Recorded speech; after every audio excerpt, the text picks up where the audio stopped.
Hello everyone, नमस्कार। एक बार फिर से आप सबका स्वागत है आपके अपने यूट्यूब चैनल रेशूज ब्लॉग्स में।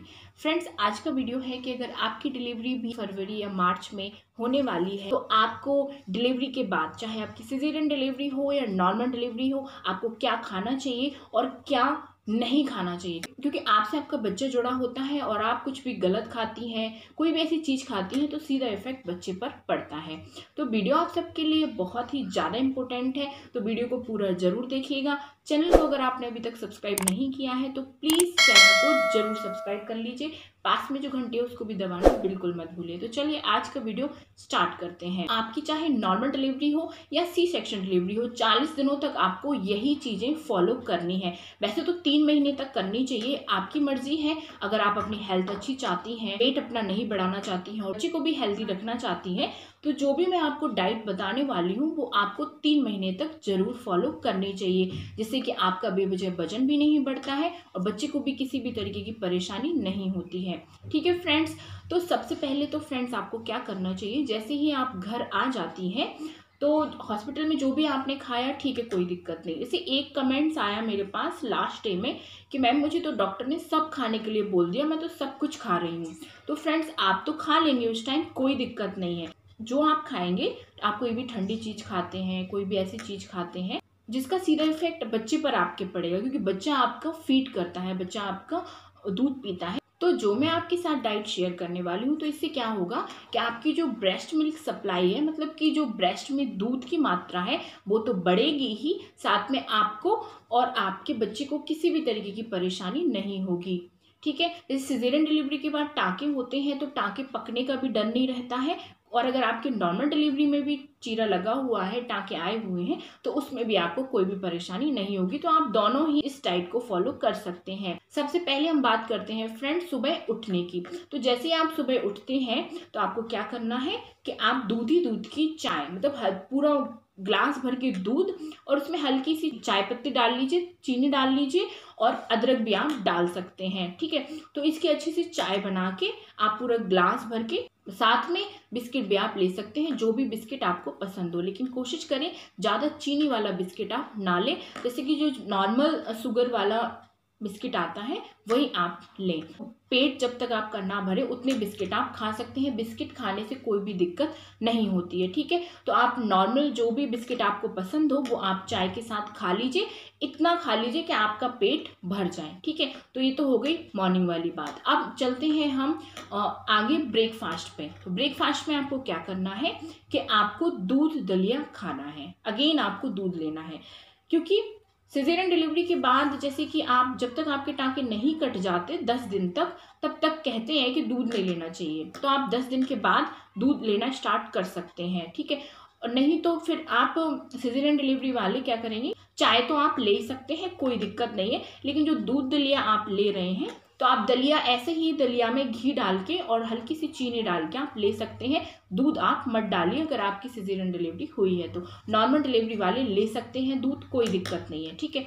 तो आप ब्रेकफास्ट में दूध दलिया ले लीजिए। दलिया को आप हल्का सा घी में भून के और दलिया ले लीजिए, कोई दिक्कत नहीं होती है। तो आप अच्छे से बाउल भर के, पेट भर के आप दूध दलिया खा लीजिए, क्योंकि आप बच्चे को फीड कराती हैं तो भूख ज़्यादा लगती है, मैं उस चीज़ को समझ सकती हूँ। इसीलिए पेट भर के ही आप खाएं, जिससे कि ब्रेस्ट मिल्क सप्लाई अच्छे से हो सके और बच्चे का पेट भरा रहे। अब चलते हैं हम लंच पे। तो लंच में आपको क्या लेना है, लंच में बिल्कुल पतली पतली, बिल्कुल पतली, जैसे रुमाली रोटी होती है ना, उतनी पतली, जितना आपका पेट भर जाए उतनी रोटी आपको लेना है।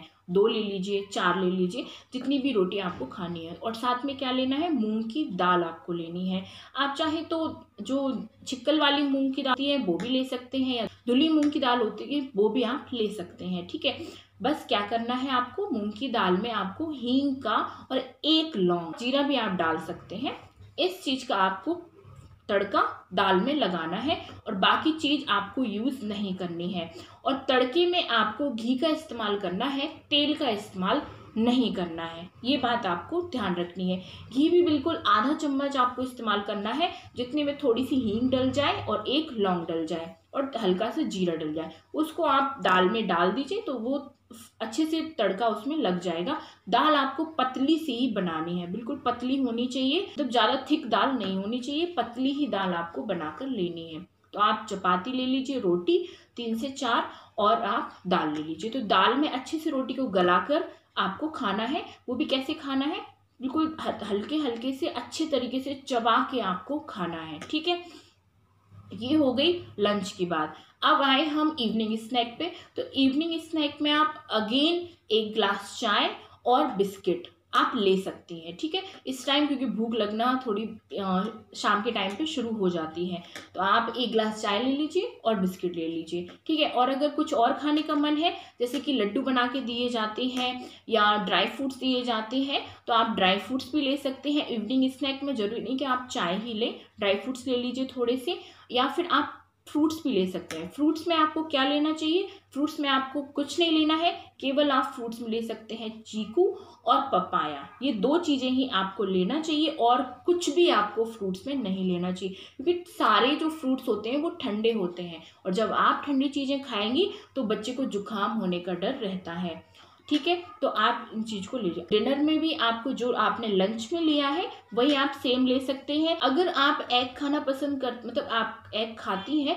तो आप शाम को एग करी बना के बिल्कुल पतली सी, मतलब बिना मिर्च मसाले की आपको लेना है। हल्की सी नमक और हल्का सा हल्दी डाल के आपको करी सी बना लेनी है, पतली सी। वो आप डिनर में, मतलब रात के खाने में ले सकते हैं, ठीक है। अब ये तो हो गई बात खाने पीने की। अब आपके घर में जो जैसे कि लड्डू बनाए जाते हैं ड्राई फ्रूट्स के, गुड़ के, अजवाइन के, ढेर सारे गोंद के, मतलब काफ़ी चीज़ों के लड्डू बनाए जाते हैं, जो कि नॉर्मल डिलीवरी में भी दिए जाते हैं और सी सेक्शन में भी दिए जाते हैं। लेकिन सी सेक्शन में आपको ये लड्डू आफ्टर 15 डेज लेना चाहिए, और नॉर्मल डिलीवरी में आप हॉस्पिटल से आने के बाद 2-3 दिन बाद ले सकते हैं, ठीक है। तो ये भी बहुत ज़्यादा फायदेमंद होते हैं। इससे आपको फिजिकली एनर्जी मिलती है, आपका शरीर स्ट्रांग बनता है, और पुराने शेप में आपकी बॉडी वापस आना शुरू कर देती है। मतलब गर्भाशय में जो सूजन होती है वो भी धीरे धीरे सही होने लगती है। अब ये तो हुई खाने की बात, ठीक है। अब हम आते हैं पीने पे। पीने पे आपको क्या करना है, आपको अजवाइन और जीरा का पानी ही पीना है, सादा पानी आपको नहीं पीना है। और सादा पानी अगर पी भी रही हैं तो उसको ठंडा तो आपको बिल्कुल नहीं पीना है, गुनगुना पानी ही आपको पीना है, ठीक है।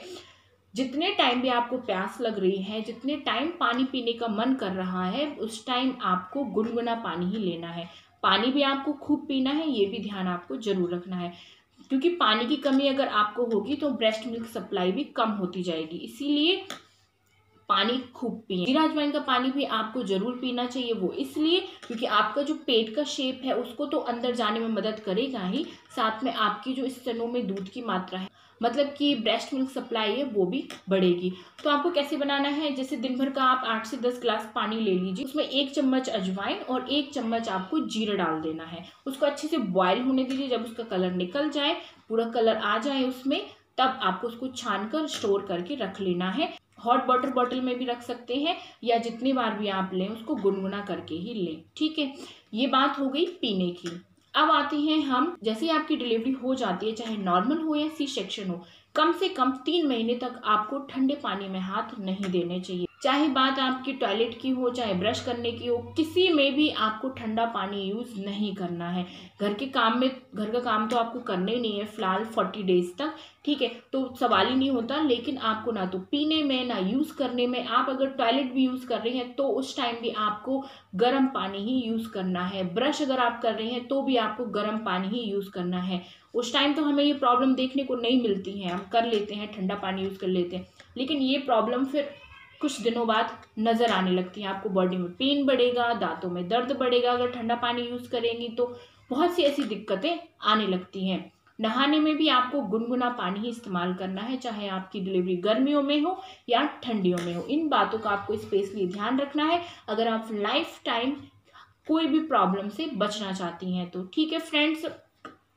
और कोई भी ठंडी चीज़ों का सेवन आपको नहीं करना है, चावल नहीं खाने, कोई भी ठंडे फ्रूट्स नहीं खाने, जूस नहीं पीना है, ठंडी सब्जियों का भी सेवन नहीं करना है। ना तो आपको टमाटर लेना है, ना नींबू लेना है, और ना ही आपको जो गैस बनाने वाली सब्जियां होती हैं उनका भी सेवन आपको नहीं करना है, जैसे बैगन है या फिर अरवी है, इन चीज जिनसे गैस की दिक्कत ज़्यादा होती है वो चीज़ें आपको नहीं खानी है। ठीक है, आपको गैस होगी, बच्चे को भी गैस होगी, बच्चा फिर परेशान होगा, बच्चे की वजह से परेशान होंगी, इसीलिए ऐसी चीज़ों को बिल्कुल अवॉइड करें। और आपकी चाहे सी सेक्शन डिलीवरी हुई हो या नॉर्मल हुई हो, थोड़ा सा वॉकिंग आप जरूर करें। ठीक है, सुबह शाम हल्का फुल्का 5 मिनट 10 मिनट की वॉकिंग आप जरूर करें। जैसे बेबी को आपने गोद में ले लिया, बेबी को लेके ही आप हल्की फुल्की वॉकिंग अपने ही कमरे में कर सकती हैं। इससे क्या होता है, जो खाना पीना आप खाती हैं वो भी डाइजेस्ट होता रहता है और आपको ज़्यादा प्रॉब्लम फेस नहीं करनी पड़ती है। ठीक है फ्रेंड्स, तो आई होप आपको इस वीडियो से बहुत ही ज़्यादा हेल्प मिलेगी और आप डिलीवरी के बाद जल्दी ही रिकवर हो जाएंगी, जल्दी से ही आपकी जो बॉडी है वो पुराने शेप में वापस आ जाएगी। तो फ्रेंड्स, आज की वीडियो में इतना ही, मिलते हैं अब अगली वीडियो में, लेती हूँ आप सबसे विदा। Bye bye, take care, thank you so much.